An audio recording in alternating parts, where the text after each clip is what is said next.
ইসরায়েলের ভূখণ্ড লক্ষ্য করে ড্রোন ও ক্ষেপণাস্ত্র হামলা চালিয়েছে ইরান। সিরিয়ায় ইরানি কনসুলেটে সাম্প্রতিক হামলার জবাবে 13 এপ্রিল গভীর রাতে 2 শতাধিক ক্ষেপণাস্ত্র ও ড্রোন হামলা চালানো হয়। এবারই প্রথমবারের মতো সরাসরি ইসরায়েলে হামলা চালালো মধ্যপ্রাচ্যের পাওয়ার হাউস খ্যাত তেহরান। তবে সংঘাতের উত্তেজনা যেন এখানেই থামছে না।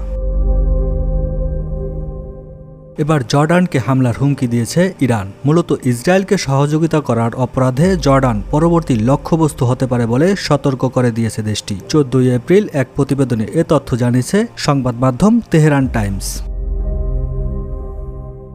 ইরানের এই হামলা প্রতিরোধে অবশ্য ইসরায়েলকে সহযোগিতা করেছে যুক্তরাষ্ট্র ও যুক্তরাজ্য। তবে বিস্ময়কর ব্যাপার হচ্ছে ইরানের এই নজিরবিহীন হামলা ঠেকাতে ইসরায়েলকে সহায়তা করেছে মুসলিম দেশ জর্ডানও। জর্ডানের বিমান বাহিনী ইরানের ছোড়া কয়েক ডজন ড্রোন ও ক্ষেপণাস্ত্র তাদের আকাশ প্রতিরক্ষা ব্যবস্থার মাধ্যমে